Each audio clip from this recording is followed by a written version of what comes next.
좋아하는 놀이가 두 가지가 있습니다. 무궁화 꽃이 피었습니다와 얼음땡 놀이입니다. 그래서 아이들이 좀 일찍 왔다던가 시간이 비는 시간에 이 놀이를 하면 굉장히 좋아합니다. 우리 성도님들께서 이 무궁화 꽃이 피었습니다나 뭐 얼음땡 놀이를 다 아시겠지만, 얼음땡 놀이의 규칙을 설명을 하면 술래가 막 뛰어와서 잡으려고 할 때 얼음 하면은 아무리 술래가 나를 잡아도 죽지 않습니다. 그런데 움직이면 안 돼요. 얼음 하고 있다가 움직일 수 없습니다. 그러다가 누군가가 와서 땡 하고 풀어줘야 자유롭게 돌아다닐 수 있습니다. 오늘 본문의 도피성 설교를 준비하면서 이 얼음땡 놀이가 생각났습니다.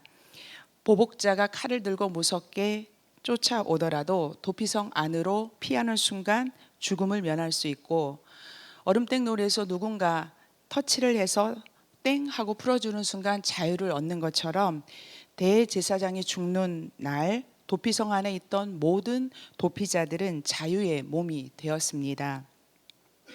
오늘은 하나님이 제정하신 이 도피성 제도의 참 의미를 생각하며 현대의 도피성은 과연 어디에 있을지 말씀을 함께 나누어 보도록 하겠습니다. 신명기 18장에서 하나님은 이스라엘 백성들이 가나안에 정착한 후에 4명의 지도자를 세울 것을 명령하셨습니다. 그 4명의 그 지도자는 재판관과 왕, 그리고 제사장과 선지자들이었죠. 이들은 하나님 나라의 기둥 같은 그런 존재들이었는데, 이들이 하나님의 대리자로서 어떻게 그 사명을 감당하느냐에 따라서 이스라엘 나라는 세워지게 될 것입니다. 이렇게 하나님께서 지도자를 임명하라라고 명령하신 후에 만드신 제도가 도피성입니다. 도피성이란 죽일 의도가 전혀 없었는데 살인을 저지른 자가 그 피해자의 가족들로부터의 보복을 당할 것을 염려하여서 하나님께서 그들이 피할 곳을 예비하신 성읍입니다. 레위 지파는 한 곳에 모여 살지 않고 48곳에 흩어져서 살라고 하나님께서 명령하셨습니다.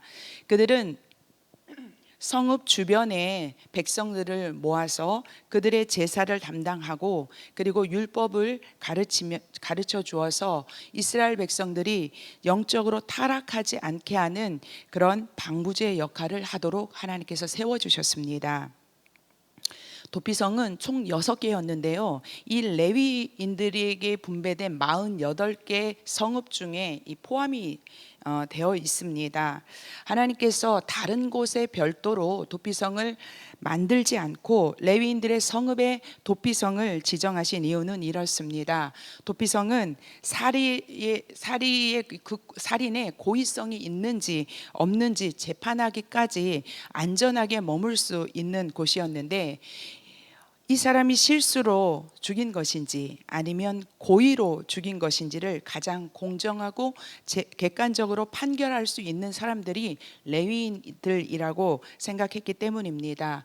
레위인들은 평생 하나님과 백성들 사이에서 중재 역할을 했던 그들이야말로 죄인을 품고 판결하는 일에 적합한 사람들이었던 것입니다. 도피성으로 가는 길이 너무 멀면 가는 도중에 보복자가 쫓아와서 살해당할 가능성이 많았기 때문에 도피성은 어디서든 어느 곳에서든 하루 만에 도착할 수 있는 그런 가까운 곳에 두었습니다. 그래서 요단강 동편에 길게 3개를 두었고요. 이 요단강을 건너와서 요단 서편에 또 길게 3개, 총 6개의 도피성을 골고루 배치했습니다.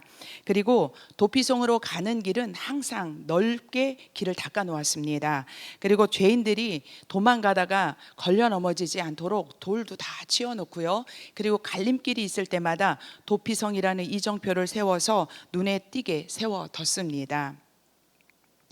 그러면 당신은 이 도피성을 세울 만큼 살인에 대한 그 보복이 많았을까요?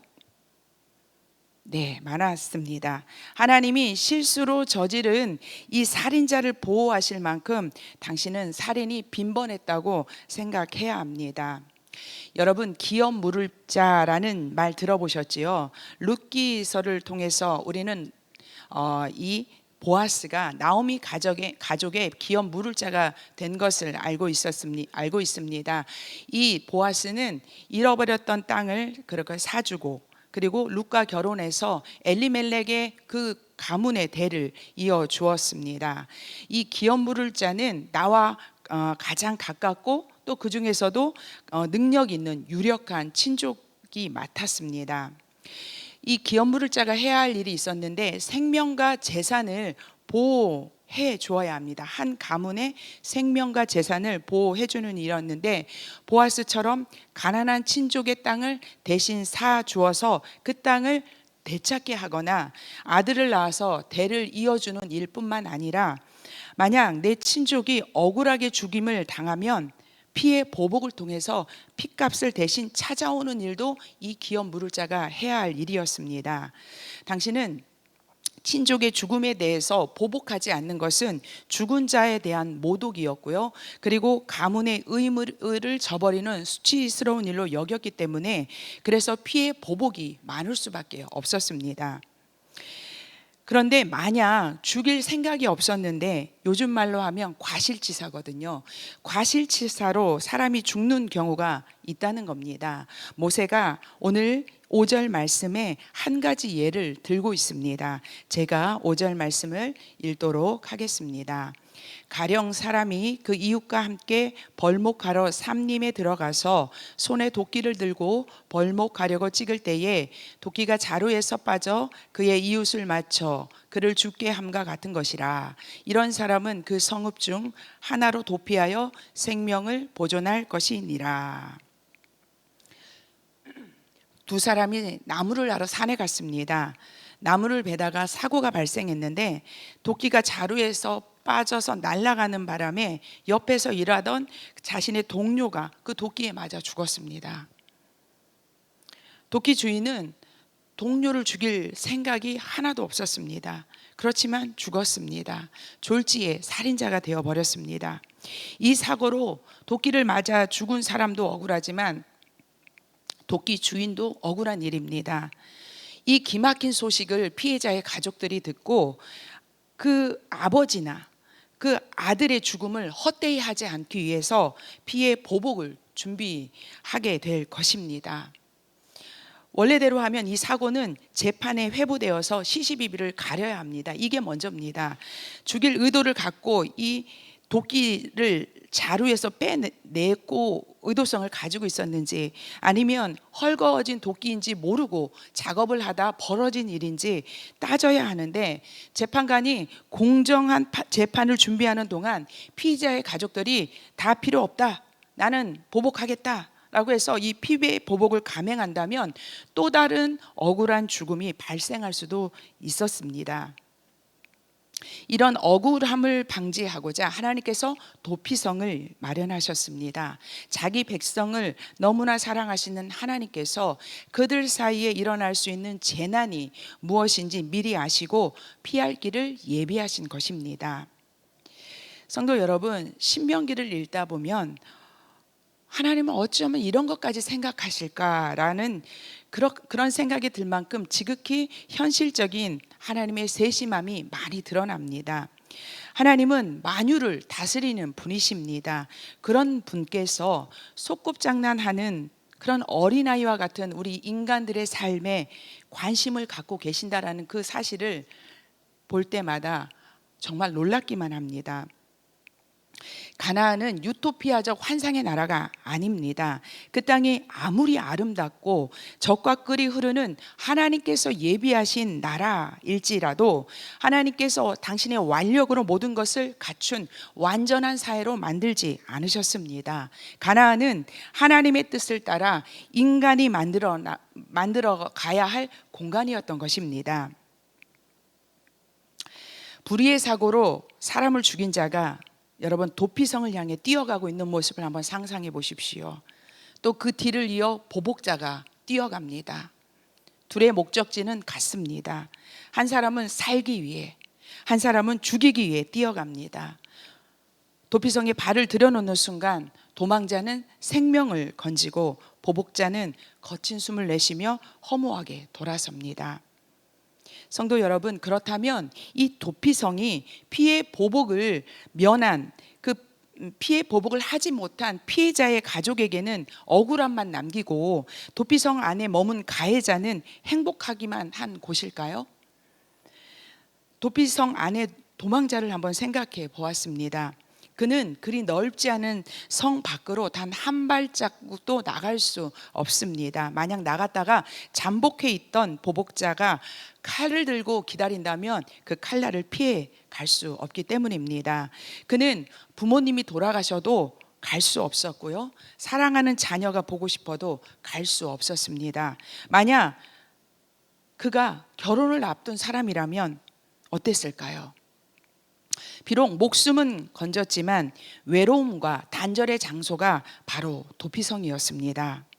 그리고 그는 여전히 죄인의 신분이었습니다. 민수기 35장 33절을 보면 부지 중에 지은 죄일지라도 사람을 죽인 것에 대한 말씀을 하고 있습니다. 민수기 35장 33절 말씀을 제가 읽겠습니다. 너희는 너희가 거주하는 땅을 더럽히지 말라. 피는 땅을 더럽히나니 피 흘림을 받은 땅은 그 피를 흘리게 한 자의 피가 아니면 속함을 받을 수 없느니라. 이 민수기 35장은 도피성에 관한 말씀을 기록하고 있습니다. 이 신명기 19장과 민수기 35장은 도피성에 관한 말씀인데 이 민수기 35장이 더 세밀하게 자세하게 기록하고 있습니다. 이 33절에서 피는 땅을 더럽히나니 피를 흘리게 한 자의 피가 아니면 속함을 받을 수 없다라는 이 말씀은 비록 실수했을지라도 남의 생명을 해한 것은 죄이고 자기 피를 흘려서 그 죄값을 치러야 마땅하다라는 이야기입니다. 과실치사로 판결을 받았다고 해서 그가 죽인 그 이웃의 피가 없었던 일이 되는 것은 아니기 때문에 그는 여전히 죄인이었습니다. 그렇기에 도피성 안에서의 삶은 남겨진 자를 위해서 기도하고 그리고 자신이 살아있음에 감사하며 더욱 철저하게 하나님의 법을 따르며 겸손하게 살아가야 할 곳이 바로 도피성이었습니다. 그런데요, 이 외로움과 단절의 공간을 벗어나서 자유의 몸이 될 수 있는 길이 딱 하나 있었습니다. 그것은 바로 당시에 대제사장이 죽으면 모든 그 6곳에 있는 도피성에 살던 도망자들이 다 자유가 되어서 집으로 돌아갈 수 있었습니다. 민수기 35장 28절 말씀을 우리 한 목소리로 읽도록 하겠습니다. 이는 살인자가 대제사장이 죽기까지 그 도피성에 머물러야 할 것임이라. 대제사장이 죽은 후에는 그 살인자가 자기 소유의 땅으로 돌아갈 수 있느니라. 아멘. 유대인의 그 미시나라는 그 책에 전해져 오는 재미있는 이야기가 있는데요. 도피자들이 도피성에서의 그 생활이 답답하고 또 가족들이 너무 보고 싶은 나머지 그러면 안 되지만 우리 대제사장님 빨리 죽게 해주세요 라는 기도를 할 수 있을까봐 대제사장의 어머니들이 그 도피자들을 위로하고 그리고 달래기 위해서 도피자들에게 그 옷과 떡을 대접했다라는 내용이 있다고 합니다. 여러분, 어떤 도피자는 얼마 안 됐는데 대제사장이 죽어서 자유의 몸이 될 수 있고요. 또 어떤 도피자는 도피성을 나가지 못하고 그 도피성 안에서 죽음을 맞이할 수도 있었을 것입니다. 중요한 것은 대제사장의 죽음이 그 한 사람의 죽음에 그치지 않았다는 것입니다. 하나님은 대제사장의 죽음을 다른 사람을 살리는 속죄로 삼아 주신 것입니다. 여러분, 대제사장의 죽음으로 다른 사람을 살린다. 누가 생각나십니까? 예수님이시죠. 예수님은 우리의 영원한 대제사장이십니다. 그분께서 십자가의 죽으심으로 죄의 권세에 묶여 있던 우리가 완전한 자유를 얻었습니다. 구약의 대제사장의 죽음은 한 시대의 도피자들에게를 해방시켰다면 예수님은 한 번의 죽음으로 온 인류의 죄를 영원히 대속하시고 해방시키셨습니다. 그래서 하나님께서 이스라엘 이 백성들을 위해 마련한 도피성은 단순한 제도가 아닙니다. 도피성은 장차 오실 예수 그리스도의 구원 사역을 보여주는 모형이었습니다. 도피성이 피할 길 없는 그 죄인의 유일한 피난처였다면 예수님도 우리의 영원한 피난처가 되셔서 우리를 자유케 하셨음이 똑같습니다. 그런데 놀라운 것은 이 도피성은 이스라엘 자손뿐 아니라 이스라엘 백성뿐 아니라 이스라엘에 거하는 나그네나 거류민까지 모두에게 열려져 있다는 사실입니다. 민수기 35장 15절 말씀입니다. 우리 함께 읽겠습니다. 이 6 성읍은 이스라엘 자손과 타국인과 이스라엘 중에 거류하는 자의 도피성이 되리니 부지 중에 살인한 모든 자가 그리로 도피할 수 있으리라. 아멘. 고대 근동에서의 그 법의 보호는 오직 그 나라의 자국민에게만 국한되었습니다. 나그네나 잠시 거류하는 그 거류민 외국인들에게는 어떤 범죄에 휘말리게 되면은요 보복당한 것은 당연한 일이었습니다. 그러나 도피성은 이스라엘 백성들뿐 아니라 외국인에게도 적용되었다라는 것이 놀라운 일입니다. 여러분, 자신의 땅을 지나가는 외국인이 자국민을 살해했다면 그것이 아무리 실수라 하더라도 그들을 보호하는 나라가 어디에 있습니까? 그런데 하나님은 도피성의 문을 신분과 국적에 상관없이 열어 놓으셨던 것입니다. 이것은 주의 이름을 부르는 자에게 구원의 문이 활짝 열려 있음을 보여주는 확실한 증거로서 사도 바울이 구원이 유대인이나 헬라인에게 아무런 차별이 없다고 주장했던 것은 이미 구약 시대에 적용된 하나님의 구원 법칙이었던 것입니다. 성도 여러분, 도피성은 예수님의 구원 사역의 예표, 모형이라고 말씀드렸습니다. 그러나 예수님의 구원 사역은 도피성의 한계를 훨씬 뛰어넘는 비교 불가의 것입니다. 왜냐하면 도피성은 실수로 지은 자만 보호했죠. 그런데 예수님은 우리가 실수로 지은 죄이든 고의로 지은 죄까지 모든 것을 다 용서하시고 구원하시기 때문입니다. 그리고 도피성은 성 안에 머물 때만 효력이 발생했지만 예수님의 구원은 시간과 공간을 초월해서 구원을 이루셨습니다. 구약의 도피성은 죄인을 살리기 위한 하나님의 그 자비와 공의가 임한 곳이죠. 그 도피성이 신약에 와서 예수 그리스도로 완성되었습니다. 우리는 그리스도 안에 머물 때 심판을 면하고 그리고 예수 그리스도의 죽음을 통해 진정한 자유를 누리게 된 것입니다. 성도 여러분, 구약 시대에는 여러분 도피성을 찾는 일이 그렇게 어렵지 않았습니다. 길을 넓게 닦아 두었고요. 그리고 갈림길마다 도피성이라고 방향 표시가 되어 있었습니다. 그런데 오늘날 우리의 도피성 되신 예수님은 눈으로 볼 수 없기 때문에 찾기가 어렵습니다. 믿는 우리들이야 예수님이 도피성인 것을 알고 있고 그 이름을 부르면 만날 수 있지만 세상 사람들은 도피성이 있는지조차 그리고 어떻게 그 도피성 되신 예수님을 찾을 수 있겠습니까? 바로 이 모든 것들을 교회가 감당해야 합니다. 때로는 도피성으로 안내하는 표지판이 되어야 하고요. 때로는 도피성 자체가 되어 지친 영혼, 피 흘리는 영혼들의 안식처가 되어야 합니다.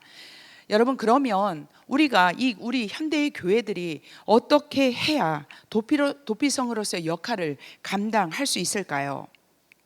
먼저는 교회는 그 정죄와 심판이 아닌 조건 없는 수용과 안전의 공간이 되어야 합니다. 우리는 누구나 실수하고요, 실패합니다. 그런 실수와 실패를 통해서 우리는 성장하고 성숙합니다. 그럼에도 현대 사회는 우리의 인간의 작은 실수나 실패를 그 잘못을 낙인 찍습니다. 그리고 매장하는 그런 문화가 우리 가운데 팽배해 있습니다. 서로가 서로를 향해 정죄와 판단의 잣대를 들이대는 이 숨막히는 세상 속에서 많은 영혼들이 피 흘리며 헤매고 있습니다. 사랑하는 성도 여러분, 교회가 이들의 안식처가 되어야 합니다. 상처 입은 영혼들이 교회에 올 때 그들이 어떠하든지 편견 없이 받아들일 수 있어야 합니다. 이런 생각을 해봅니다. 만약 세 가족이 왔는데 그분이 범죄 전과가 있거나 동성애자이면 나는 이들을 판단하지 않고 똑같이 대할 수 있을까? 결론은 똑같이 대해야 한다는 것입니다. 물론 이들이 공동체에 미칠 영향을 미리 염려하고 또 준비하고 생각해야 하지만 그들을 정죄하거나 판단하지 않는 것에서부터 출발해야 합니다. 구원은 누구나에게 열려 있기에 나의 판단이 구원의 걸림돌이 되어서는 안 되기 때문입니다. 그런데 여러분, 밖에서 들어오는 다양한 사람들을 받아들이기 전에 성도들끼리 서로를 용납하고 받아들이고 있는지 먼저 생각해 보아야 합니다. 이게 먼저 우리 안에서 훈련되지 않으면 세상을 향해 팔을 벌릴 수가 없습니다. 사람들이요, 교회는 말 많고 시끄러운 곳이라고 말합니다. 여러분, 교회는 시끄러울 수밖에 없습니다. 다양한 사람들이 수시로 모이는 곳이 교회입니다. 수요일도 모이고요, 금요일도 모이고요, 주일에는요 애나 어른이나 다 모입니다. 그리고 우리 교회는 화요일도 모이고요, 목요일도 모입니다. 가만히 있지 않고 북적북적 된다는 거죠. 그러니까 시끄러울 수밖에 없습니다. 며칠 전 석가 탄신일이었죠. 절에 다니는 사람들은요, 자기 가고 싶을 때 가뭄에 콩나듯이 가는 곳이 절입니다. 교회가 어쩌다 찾아가는 절간처럼 조용할 수는 없지 않겠습니까? 조용한 교회는 덜 건강한 교회입니다. 열심히 일하다 보면 잘하는 사람도 있고요, 그리고 못하는 사람도 있고 의견이 달라서 갈등할 수도 있습니다. 당연한 일입니다. 하지만 그 속에서 우리가 기억할 것은 서로를 정죄하고 판단하는 일은 안 된다는 것입니다. 성도가 성도를 서로 용납하고 인정할 때, 그럴 때 세상살이에 지친 저 밖에 있는 사람들도 우리가 받아들일 준비가 되어 있는 것이고, 그럴 때 하나님께서 밖에 사람들, 세상에 지쳐있는 그 사람들 우리에게 붙이시는 것입니다. 성도 여러분, 교회의 문턱이 낮아야 합니다. 전에 사역하던 교회에서 자기 구역에 대한 자부심이 굉장히 많았던 권사님 한 분이 있었습니다. 거기 이제 구역 강사라고 있었거든요. 말씀을 이렇게 가르치는 역할을 했는데 그 구역 식구들이 교수, 교장, 사장 뭐 이런 분들로 구성이 되었는데 그 권사님이 항상 뭐라고 했냐면 우리 구역은 하이 클래스야 막 이러면서 굉장히 고급스럽게 그렇게 자랑을 했습니다. 그런데 안타까운 것은 구역 식구들의 직업은 하이 클래스였을지 몰라도 믿음은 하이가 아니라 로우였습니다. 여러분, 도대체 하이 클래스는 무엇을 말하는 걸까요? 세상 사람들이 말하는 하이 클래스를 말하는 거라면 저는 개인적으로 교회는 로우 클래스여야 한다고 생각합니다. 덜 가진 자, 덜 배운 자, 덜 높은 자가 찾아올 수 있는 곳이 교회여야 합니다. 그러기 위해서는 교회의 문턱을 낮춰서 어느 누구라도 문턱을 넘어 교회 안으로 들어올 수 있어야 합니다. 교회마저 세상의 잣대로 하이 클래스를 외치며, 교회는 만약에 그렇게 외친다면 교회는 누구든지 주를 부르는 자는 영생을 얻으리라는 이 사명을 감당할 수 없습니다. 이 땅의 모든 교회들이 세상에서 상처받고 소외된 영혼들이 아무런 장벽 없이 들어와서 숨을 쉴 수 있는 그런 피난처가 될 수 있기를 예수님의 이름으로 축복합니다. 두 번째, 교회는 복음을 통한 참된 자유와 회복이 선포되어야 합니다. 도피성의 핵심은요, 피신한 죄인들을 그냥 가둬두는 것이 아닙니다. 그들은 보호받고 또 하나님의 말씀 안에서 다시 회복되어서 마침내 대제사장의 죽음을 통해 완전한 자유인으로 당신들의 삶으로 복귀시키는 데 있었습니다. 오늘날 교회가 개인의 구원과 개인의 평안을 추구하고 내 마음에 맞는 사람들끼리 모여 교제하는 것에 만족해서는 안 됩니다.